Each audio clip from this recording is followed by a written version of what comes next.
कृष्ण केवल हिंदुओं के नहीं है, केवल सनातनियों के नहीं है, कृष्ण विश्व की संपदा है। रुक्मणी को सौभाग्य नहीं मिला कि वे अपने प्रेमी को तुम कह पाए, वे आप ही कहती रही। ये मेरी ठकुरानी को सौभाग्य मिला जिसने उसे तुम कहा। राधा की यात्रा तुम से प्रारंभ हुई और अगले जन्म में मीरा बनकर इन्हीं द्वारिकाधीश में समाने पर समाप्त हुई। दो समय पहली बार राधा दिखी हैं, खेलने आई हैं। कहां आई हैं? गोकुल में। किस जगह? जहां नंद जी की पौड़ी है, बहुत बच्चे खेल रहे हैं। कृष्ण ने देखा कि वो आ गई जिसके प्रेम में अब जीवन चलने वाला है। पूछते हैं कृष्ण, बूझत श्याम कौन तू गोरी। पूछते हैं कि तू कौन है, कितना आनंद लेना। बूझत श्याम कौन तू गोरी, कहां रहत काकी तू बेटी। कहां रहती है, किसकी बेटी है? देखी नाहि कबहू ब्रज खोरी। कभी देखी नहीं इधर तू, कभी तुझे देखा नहीं, किसकी बेटी है? राधा भी बहुत एटीट्यूड में है, सुंदर है। सौंदर्य को अपना एक अलग स्वाभिमान होता है, मान होता है, माननीय है। कहां रहत काकी तू बेटी, देखी नाहि कबहू ब्रज खोरी। पूजत श्याम कौन तू गोरी, पूजत श्याम कौन तू गोरी। राधा एक व्यंग मारती हैं, कहती है क्यों आते हैं हम यहां खेलने? काहे को हम ब्रज तनियावत, खेलत रहत आपनी पौरी। अपने घर खेलते रहते हैं और क्या सुनत रहत कानन नंद लाला, करत रहत माखन दधि चोरी। पूजत श्याम कौन तू गोरी, पूजत श्याम कौन तू गोरी। कहते हैं कि राधा कहती है हम क्यों आते, कब आते हैं हम, हमें बस किसी ने बताया। कृष्ण से ही कह रही हैं कि एक नंद का लड़का है, बहुत चोर है, सबका सामान चुराता है। अब ये तो अपमान की बात है कि पहली मुलाकात में ही आपको चोर कह दिया जाए, लेकिन जो प्रेम में यहां लोग बैठे हो वो निराश ना हो। कृष्ण भी निराश नहीं होते। अगली पंक्ति में वो बात कहते हैं कि राधा भी सरेंडर कर देती हैं। तुमरो कहा चोरी हम लइए, तुम्हारा क्या चुराया है? खेलन चलो संग मिली जोरी, आओ साथ खेलने चलते हैं। सूरदास प्रभु रसिक शिरोमणि, बातन भुरई राधिका भोरी। सूरदास कहते हैं कि बातों में फिरा लिया है। और अगर मैं यहां राधा पर बोल रहा हूं तो इसलिए क्योंकि श्याम की व्याख्या बिना राधा के अधूरी।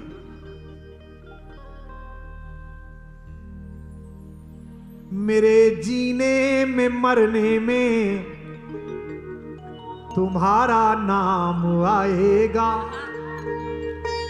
मैं सांसें रोक लूं फिर भी यही इल्जाम आएगा। हर एक धड़कन में जब तुम हो तो फिर अपराध क्या मेरा, अगर राधा पुकारेगी तो फिर घनश्याम आएगा। अगर कृष्ण की चर्चा होगी तो राधा के बिना हो नहीं पाएगी। आज से वर्षों पूर्व जन्माष्टमी पर मेरी मां व्रत रखे हुई थी और पंजीरी बना रही थी। आप क्या बनती है जन्माष्टमी में पंजीरी? तो मां पंजीरी बना रही थी तो मैंने कहा कि वैसे ही जैसे बच्चे कहते हैं ना कि ला मां चखा दे कैसी है। तो उसने पास में एक पंखा रख रखा था हाथ का, वो उठा के मेरे हाथ पे मारा कि जो व्रत के बाद खाएंगे, ऐसे नहीं खाते, भगवान का भोग लगेगा पहले। अरे मैंने कहा खिला दे, हम भी भगवान ही हैं, हमारे अंदर भी तो कृष्ण है। ने कहा नहीं, मूर्खता की बात मत कर, जा कविता लिख के ला। मैं चला गया, तो मैंने सोचा कि एक कविता लिख देता हूं, अम्मा को सुना दूंगा। तो मैंने कुछ पंक्तियां लिखी, राधा की ओर से कृष्ण पर पंक्तियां लिखी। देखो, कि हो काल गति से परे चिरंतन, अभी यहां थे अभी यहीं हो। हे कृष्ण तुम कभी यहां थे कभी यहां हो, कभी धरा पर कभी गगन में, कभी कहां थे कभी कहीं हो।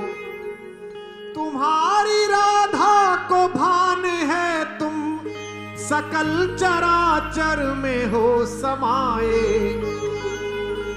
बस एक मेरा है भाग्य मोहन, के जिसमें होकर भी तुम नहीं हो। राधा कह रही है कि तुम हर जगह हो लेकिन मेरे भाग्य में नहीं हो। ये मैंने अपनी माँ को सुनाया, तो मेरी माँ ने कहा कि तू मूर्ख ही रहा, प्रेम की कविताएं लिखता है और फिर भी तुझे ये पता नहीं है कि राधा के भाग्य में कृष्ण थे कि नहीं थे। मुझे लगा ये बड़ा संदेश है। मैंने एक छंद और लिखा और उसके बाद ही व्रत खोला। उस छंद को सुनिए, फिर आगे बढ़ता हूं। कृष्ण कहां मिलेंगे? न द्वारिका में भी नहीं मिलेंगे, हमारे ब्रज में भी नहीं मिलेंगे। चले जाना, विग्रह है, भगवान है, लेकिन नहीं है, राधा के कृष्ण नहीं है। न द्वारिका में मिले बिराजे, बिरज की गलियों में भी नहीं हो। न योगियों के हो ध्यान में तुम, अहम जड़े ज्ञान में नहीं हो। कहां है? पता बता रहा हूं, पते पर मोहर जैसे लगाते हैं ऐसे मोहर लगाना। न योगियों के हो ध्यान में तुम, अहम जड़े ज्ञान में नहीं हो। तुम्हें ये जग ढूंढता है मोहन, मगर इसे ये खबर नहीं है। बस एक मेरा है भाग्य मोहन, अगर कहीं हो तो तुम यहीं हो। अगर कृष्ण को समझना है तो बिना राधा को समझे कृष्ण को नहीं समझा जा सकता। और मैंने कल से चर्चा की है कि कृष्ण केवल हिंदुओं के नहीं है, केवल सनातनियों के नहीं है। कृष्ण विश्व की संपदा है, राम विश्व की संपदा है। ये आज नया देश कैसा बन रहा है, पत्रकार बैठे हो, हम हर बात पर आपत्ति कर रहे हैं। जिस वंदे मातरम को गाकर हिंदू और मुसलमानों ने इस पराधीन देश की लड़ाई लड़ी, स्वाधीनता के बाद उसी वंदे मातरम को गाने में कुछ विशेष लोगों को कष्ट हो रहा है।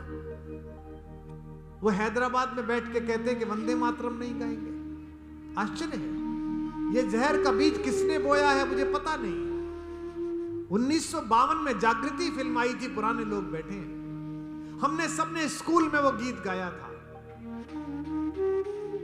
आओ बच्चों तुम्हें दिखाएं झांकी हिंदुस्तान की। किसने नहीं सुना? आप सबने सुना है। उसमें किसी को आपत्ति नहीं हुई, पूरे देश में एक व्यक्ति बाहर नहीं आया कि इसमें हमारे एक बड़े आदमी का अपमान किया है। सबने माना कि छत्रपति शिवाजी महान थे, महाराणा प्रताप महान थे, किसी ने नहीं कहा, हम सबने गाया। उस फिल्म में मुमताज बेगम नाम की एक मुसलमान हीरोइन ने काम किया। उस फिल्म में जो छोटा बच्चा मास्टर रतन बना है उसका नाम सैयद काजी नजीर है, जो बाद में पाकिस्तान चला गया था 1956 में। वहां की नागरिकता ले ली थी उसके मां बाप ने। उसके बाद भी गीत हम सब ने सुना। यह देखो ये राज मराठा, यहां शिवाजी डोला था, मुगलों की ताकत को उसने तलवारों पर तोला था। हर पत्थर पर आग लगी थी, हर पत्थर एक शोला था। बोली हर हर महादेव की, बच्चा बच्चा बोला था। वीर शिवाजी ने रखी थी मान हमारे मान की, इस मिट्टी को नमन करो। किसी ने ये नहीं कहा कि नहीं नहीं साहब हमारे अलैहिस्सलाम औरंगजेब साहब की बेअदबी होगी। सबको पता था कि एक लुटेरे के खानदान से है। अकबर के खिलाफ, अकबर के अत्याचार के खिलाफ, वर्चस्ववाद के खिलाफ एक शेर की दहाड़, एक सिंह की दहाड़ जो राजपूताना में उठी थी, उस पर कवि ने कहा था यह देखो ये राजपुताना नाज इसे तलवारों पर, इसने सारा जीवन ढाला बरछी ढाल कृपाणों पर, यह प्रताप का वतन पला है आजादी के नारों पर, कूद पड़ी थी यहाँ हजारों पद्मिनियां अंगारों पर, यहाँ लगाई बहनों ने भी बाजी अपनी जान की, इस मिट्टी को नमन करो ये मिट्टी है।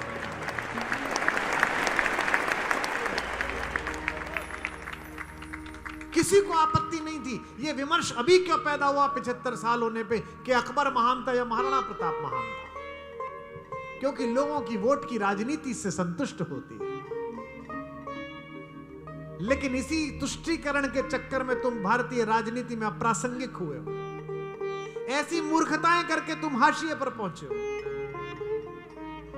देश के सुप्रीम कोर्ट में 200 करोड़ हिंदुओं की आस्था के प्रतीक राम को काल्पनिक बताकर ही तुम्हारा दल काल्पनिक हुआ है। तुम्हें यह समझना पड़ेगा कि राम कृष्ण भारत की साझी विरासत के अग्रदूत हैं। इनके बिना भारत नहीं है। आज जो बांग्लादेश है, जो कि पहले कभी बंग प्रदेश था, जहां भद्रवाह था, भद्रशाल की राजधानी थी जिसे बोरीशिला कहते हैं आजकल, वहां के काजी ने, एक मुसलमान धर्म गुरु ने कृष्ण पर गीत लिखा राधा बनकर। उसका नाम है काजी नजरुल इस्लाम। उसकी कृष्ण गीति बहुत लोकप्रिय है। बंगाल का अगर कोई भी व्यक्ति बैठा हो, उनका गीत है जोदी तुम राधा होते श्याम। अगर कृष्ण तुम राधा होते ना तो तुम्हें पता चलता कि राधा होना कितना मुश्किल है। अगर तुम राधा होते श्याम, जोधी तुम राधा होते श्याम। बंगाल गा रहा हूं, कहां? गुजरात में गा रहा हूं, ये बताने के लिए कि बंगाल हो, गुजरात हो, तमिलनाडु हो, केरल हो, ये सब राम और कृष्ण की भूमि है। यहां पार्टी कोई भी जीत जाए, लेकिन प्रतीक राम ही रहेंगे, प्रतीक कृष्ण ही रहेंगे।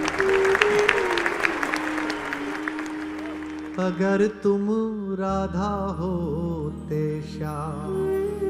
राजकोट वालों, एक बार मुझे रस में ला दो, फिर भगवती जिब्या पर प्रकट हो जाएंगी। गाओ मेरे साथ। अगर तुम राधा होते श्याम, मेरी तरह रातों में दिन में, मेरी तरह रातों में दिन में जपते श्याम का नाम। अगर तुम राधा होते श्याम, अगर तुम राधा होते श्याम, अगर तुम राधा होते श्याम। क्या होता?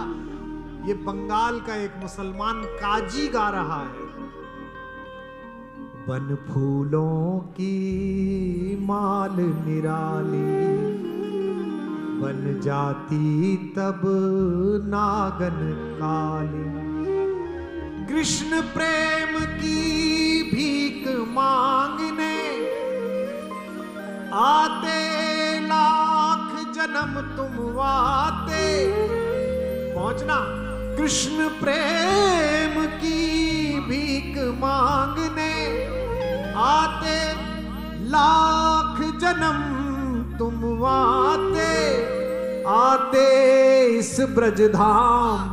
अगर तुम राधा होते श्याम, अगर तुम राधा होते श्याम।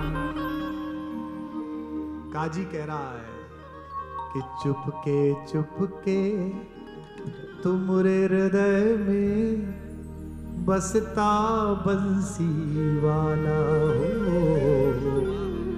चुपके